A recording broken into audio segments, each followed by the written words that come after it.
और सीधे बात संभल की, क्योंकि संभल में रविवार को हुई हिंसा और आगजनी के मामले में रोजाना कोई ना कोई नए खुलासे हो ही रहे हैं। संभल बवाल के कुछ ऑडियो और वीडियो सामने आ रहे हैं। नए वीडियो में खुलासा हुआ है कि कैसे युवकों ने पत्थर बरसाए। ऐसा लग रहा है कि सब कुछ पहले से ही तय था। हालांकि न्यूज़ 18 वायरल वीडियो की पुष्टि नहीं करता है। वहीं पुलिस प्रशासन की टीमें लगातार संभल में मॉनिटरिंग कर रही हैं और वहां पर फिलहाल शांति बनी हुई है। और इसी पर देखिए यह खास रिपोर्ट।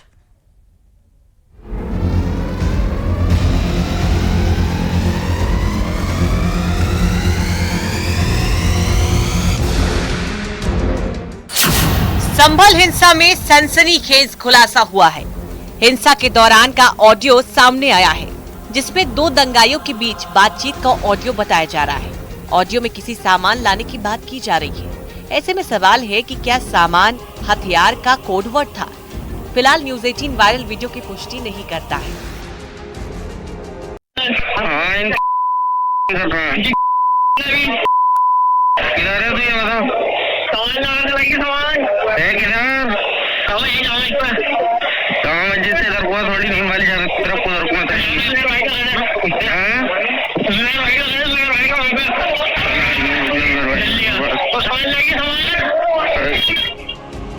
संभल में हिंसा के बाद पुलिस जुमे की नमाज को लेकर पुलिस खास तौर से अलर्ट है। कहीं कोई हिंसक घटना ना हो, इसके लिए 3 लेयर सिक्योरिटी के इंतजाम किए गए हैं। लोगों से अपील की गई है कि वो घरों में या घर के आसपास की मस्जिदों में ही नमाज अदा करें। पुलिस ने लोगों से अफवाहों पर ध्यान न देने की अपील की है। संभल की जामा मस्जिद की ओर से अमन शांति कायम करने के लिए अनाउंसमेंट की गई।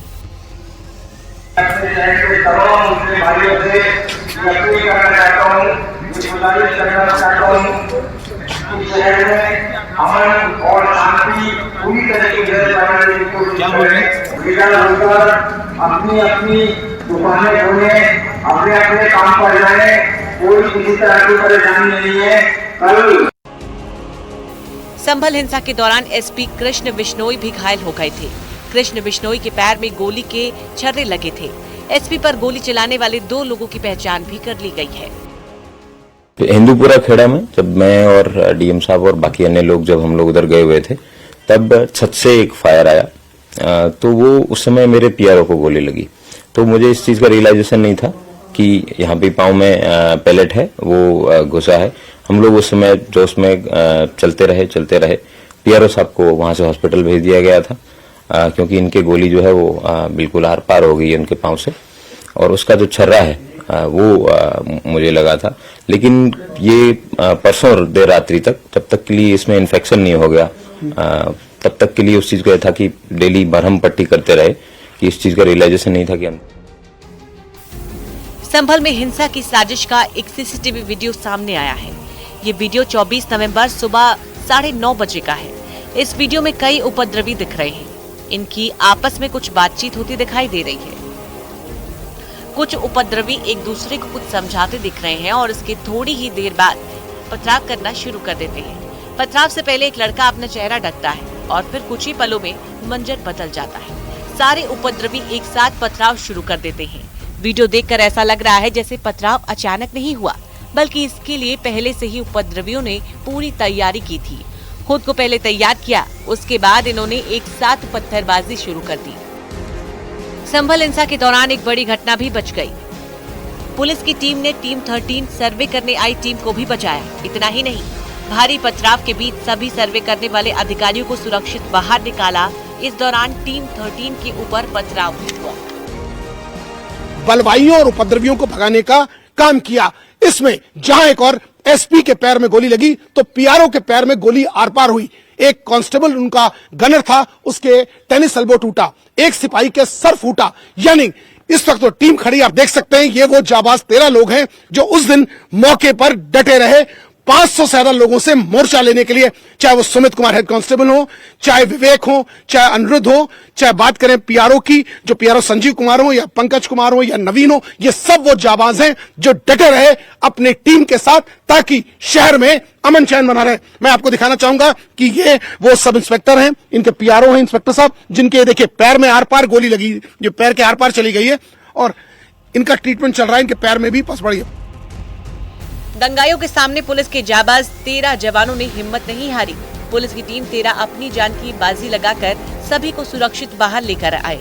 टीम 13 न होती तो कई अधिकारी की भी जान जा सकती थी। ये एक था, इसमें ईंट पत्थर चलाया कि क्या लगा था इसमें, पत्थर इनके लगा। एक कांस्टेबल का सर फटा है, ये देखिए आप लोगों ने क्या फटाई, ये देखिए मैं दिखाना चाहूंगा। देखिए सर पे इनके चोट अभी भी 100 घंटे होने के बाद भी निशान साफ तौर पर उस ईंटे के देखे जा सकते हैं।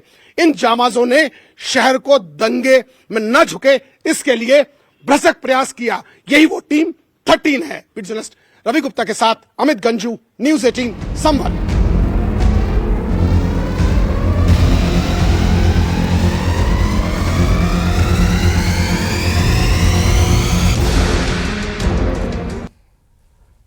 अजमेर शरीफ दरगाह को शिव मंदिर बताने वाली याचिका को निचली अदालत ने स्वीकार कर लिया और इसके बाद कोर्ट ने सभी पक्षों, दरगाह कमेटी, अल्पसंख्यक मंत्रालय और एएसआई को नोटिस जारी करके जवाब मांगा है। और इस मामले में अगली सुनवाई 20 दिसंबर को होनी है, लेकिन उससे पहले ही इस मुद्दे पर राजनीतिक वार पलटवार का दौर भी शुरू हो गया है। रिपोर्ट देखिए।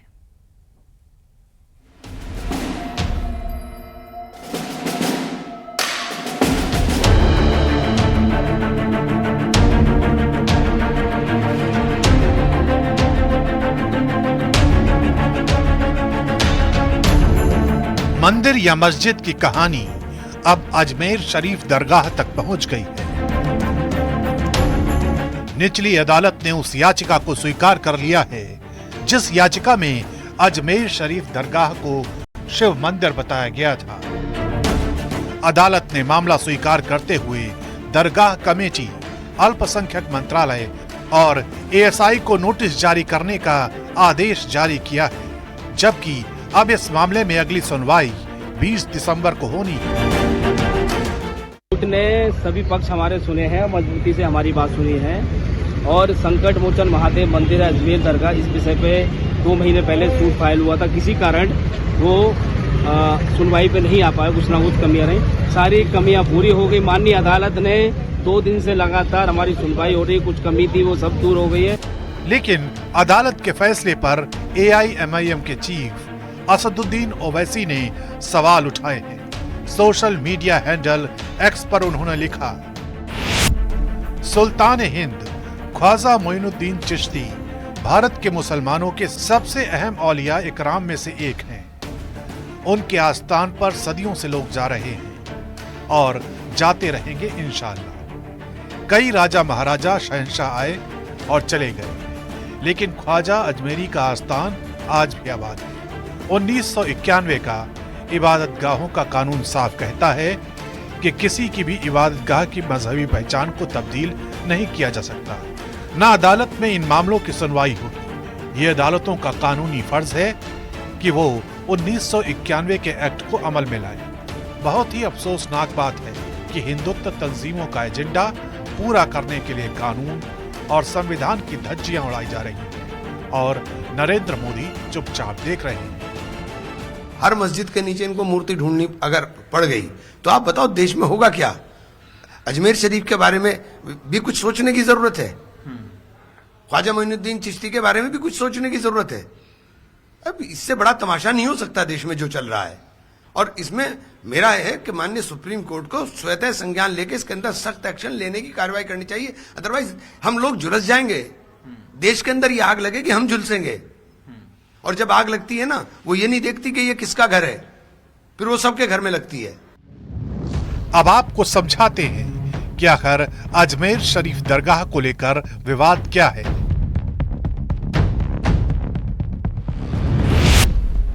हिंदू पक्ष ने दरगाह की जगह शिव मंदिर होने का दावा किया है।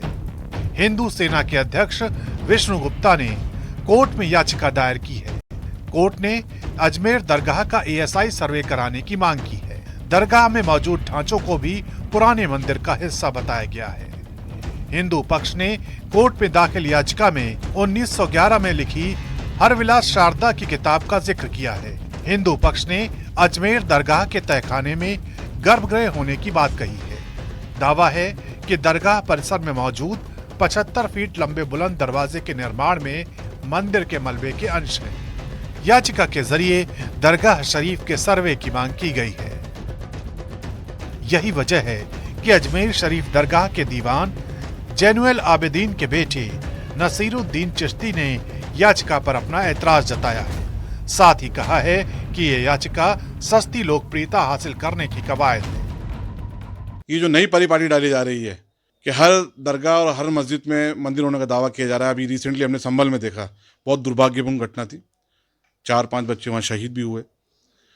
जिसकी निंदा की जाए उसकी कड़े शब्दों में कम है। हिंदुस्तान की अजमेर शरीफ की जो दरगाह है वो तमाम मज़हब के मानने वालों की अकीदत का एक मरकज़ है। यहाँ से हमेशा मोहब्बत अमन का पैगाम गया है और इस दरगाह से आज के दौर में पूरे हिंदुस्तानी ने पूरी दुनिया के हिंदू मुसलमान तमाम मज़हब के लोगों की आस्था जुड़ी हुई है। ये दरगाह आज की नहीं है। गरीब नवाज रहमतुल्लाह अलैह 1195 में हिंदुस्तान आए और 1236 में आपका तकरीबन 20 साल हुआ।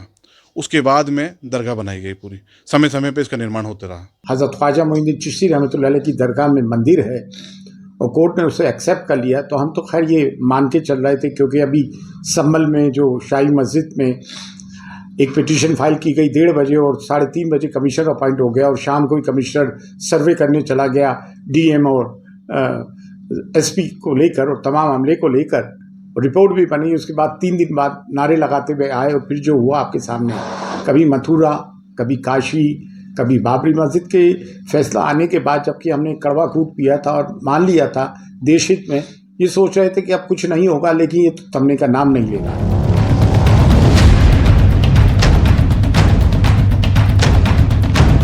दरअसल ये मामला राजस्थान में कांग्रेस सरकार के वक्त सामने आया था। तब सीएम अशोक गहलोत से अजमेर शरीफ दरगाह की जांच की मांग की गई थी। तर्क दिया गया था कि दरगाह की खिड़की पर स्वास्तिक के निशान मिले हैं। हालांकि उन दावों की पुष्टि नहीं हो पाई।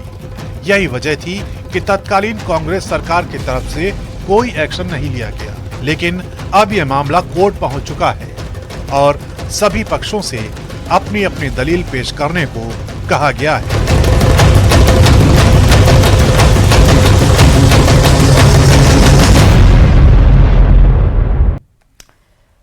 और इधर महाराष्ट्र की सियासत अब दिल्ली शिफ्ट हो चुकी है। कौन बनेगा महाराष्ट्र का अगला सीएम और क्या होगा सरकार गठन का फॉर्मूला?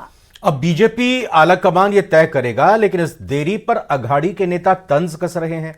पूछ रहे हैं कि महायुति को इतनी बड़ी जीत मिली तो फिर सीएम के ऐलान में इतनी देरी क्यों? आखिर कहां फंसा हुआ है पेंच, समझते हैं।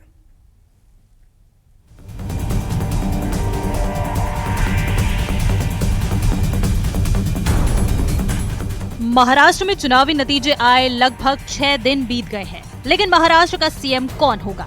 इस सवाल का जवाब अभी भी नहीं मिला है। क्या सबसे ज्यादा वोट और सीटें पाने वाली बीजेपी का सीएम होगा या एकनाथ शिंदे को मिलेगी कमान? आधिकारिक तौर पर इन सवालों का जवाब अभी नहीं मिल पाया है।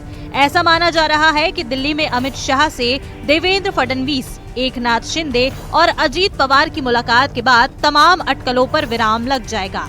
सरकार गठन के फॉर्मूले और सीएम के नाम पर मुहर लग जाएगी। ये कहा जा रहा है कि कल विधायक दल की बैठक होगी और बैठक के बाद ही नेता के नाम का ऐलान किया जाएगा। हालांकि सीएम कुर्सी किसे मिले, इस पर नेताओं के बयान अभी आ रहे हैं। एकनाथ शिंदे जी एक बेहतरीन चीफ मिनिस्टर रहे और हमारे लिए हमेशा नेता के रूप में आगे भी बढ़ के वो सिर्फ महाराष्ट्र के हित में काम करेंगे। सीएम के नाम के ऐलान में इस देरी पर महाविकास अघाड़ी के नेता महायुति पर तंज कस रहे हैं। उद्धव गुट के नेता संजय राउत ने कहा कि महायुति को इतना बड़ा बहुमत मिला है तो फिर सीएम तो एक दिन में तय होना चाहिए था। आखिर आपस में क्या लड़ाई है जो देरी हो रही है? 7 दिन के बाद भी ये बहुमत वाली एक जो महायुति है वो महाराष्ट्र को मुख्यमंत्री नहीं दे पा रही है। क्या कारण है? क्या चल रहा है आपस में? हम चाहते हैं कि अगर आपको बहुमत मिला है तो 24 घंटे में आपका मुख्यमंत्री तय होना चाहिए था। विपक्ष देरी पर सवाल खड़े कर रहा है, लेकिन बीजेपी की यही रणनीति रही है। विधानसभा चुनावों में जहां बीजेपी को अकेले बहुमत मिली है, वहां भी पार्टी ने नेता चयन करने में 10 दिन तक का वक्त लिया है। हरियाणा में नेता 9 दिन में चुना गया तो ओडिशा में नेता का चयन 7 दिनों के बाद हुआ। छत्तीसगढ़ में 8 दिन तो मध्य प्रदेश में 9 दिन का वक्त लगा, जबकि राजस्थान में 10 दिन का वक्त लगा। यानी बीजेपी अपने नियमों के हिसाब से नेता के चयन में वक्त लेती है। यहाँ भी एकनाथ शिंदे से लेकर देवेंद्र फडणवीस तक ये कह चुके हैं कि सरकार गठन में कोई अड़चन नहीं है। भारतीय जनता पार्टी के वरिष्ठ नेता जो निर्णय लेंगे मुख्यमंत्री पद के बारे में, जो उनका कैंडिडेट होगा, उसको हमारा शिवसेना का पूरी तरह समर्थन है। तिन्ही पक्ष मिळून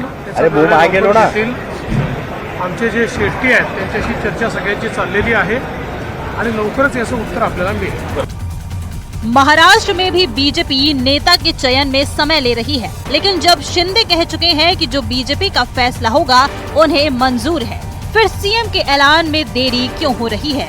आखिर पेच कहां फंसा है?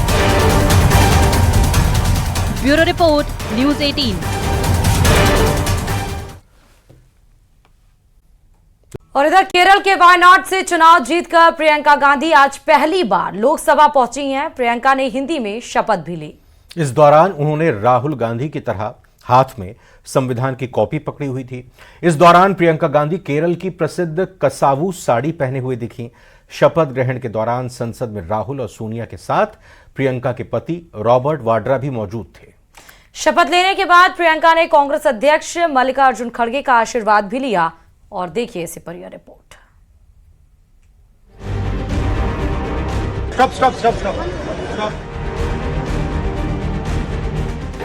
मैं प्रियंका गांधी वाड्रा जो लोकसभा की सदस्य निर्वाचित हुई हूँ। कांग्रेस नेता प्रियंका गांधी ने अपने चुनावी डेब्यू में ही शानदार आगाज किया है। उन्होंने वायनाड लोकसभा उपचुनाव में बड़ी जीत हासिल की है। राहुल गांधी के वायनाड सीट छोड़ने के बाद उनकी बहन प्रियंका गांधी यहां चुनावी मैदान में उतरी थीं। सुनहरे रंग की बॉर्डर वाली ऑफ वाइट साड़ी पहने और संविधान की किताब पकड़े हुए प्रियंका गांधी ने शपथ ली। मैं प्रियंका गांधी वाड्रा जो लोकसभा की सदस्य निर्वाचित हुई हूँ, सत्यनिष्ठा से प्रतिज्ञा करती हूँ कि मैं विधि द्वारा स्थापित भारत के संविधान के प्रति सच्ची श्रद्धा और निष्ठा रखूंगी। सांसद के तौर पर पहली बार संसद पहुंची प्रियंका गांधी का जोरदार स्वागत किया गया। प्रियंका गांधी वाड्रा की लोकसभा में एंट्री के साथ ही राहुल गांधी और उनकी मां सोनिया गांधी सहित तीनों गांधी अब संसद सदस्य बन गए हैं। सोनिया गांधी वर्तमान में राज्यसभा सांसद हैं। प्रियंका के सांसद बनने पर सोनिया गांधी ने कहा कि उन्हें गर्व है। Ma'am on Priyanka Gandhi take oath today. Yes, we are all very happy and proud. Ma'am on Priyanka Gandhi take oath today. Yes, we are all very happy and proud. Lok Sabha में विपक्ष के नेता राहुल गांधी अपनी बहन प्रियंका गांधी को सार्वजनिक रूप से अपना प्यार दिखाने से कभी नहीं कतराते। ऐसा ही एक नजारा आज भी दिखा जब प्रियंका सांसद बनने के सफर की शुरुआत कर रही थी। राहुल ने इस पल को कैमरे में कैद कर लिया। राहुल गांधी ने उन्हें रोका और संसद में प्रवेश करने और वायनाड सांसद के रूप में शपथ लेने से ठीक पहले अपनी बहन की तस्वीरें क्लिक की।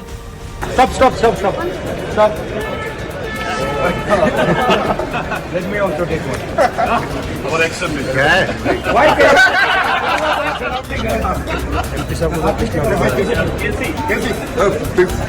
प्रियंका गांधी वायनाड से कांग्रेस सांसद चुनी गई हैं। लोकसभा की शपथ लेने के बाद बाहर निकली प्रियंका गांधी ने कहा कि वो संविधान की रक्षा के लिए काम करती रहेंगी। संविधान से ऊपर कुछ नहीं। हमारे लिए जो संविधान है, जिसके असूलों पर इस देश की नींव डली है, उसी के लिए हम लड़ रहे हैं और लड़ते रहेंगे। प्रियंका गांधी ने संविधान की किताब लेकर संसद की सदस्यता की शपथ ली। प्रियंका गांधी ने उपचुनाव में वायनाड से बड़ी जीत दर्ज की है। संसद में प्रियंका के पहले दिन पर कांग्रेस नेता काफी खुश नजर आए। एक संवैधानिक जिम्मेदारी के पद पे वो आ रही हैं और मुझे लगता है इससे भारतीय राजनीति में निश्चित रूप से बहुत बदलाव आएगा। प्रियंका गांधी के संसद में पहले दिन पर कांग्रेस सांसद इमरान मसूद ने कहा कि प्रियंका गांधी पार्टी को नई ताकत देंगी। उनमें इंदिरा गांधी की छवि नजर आती है।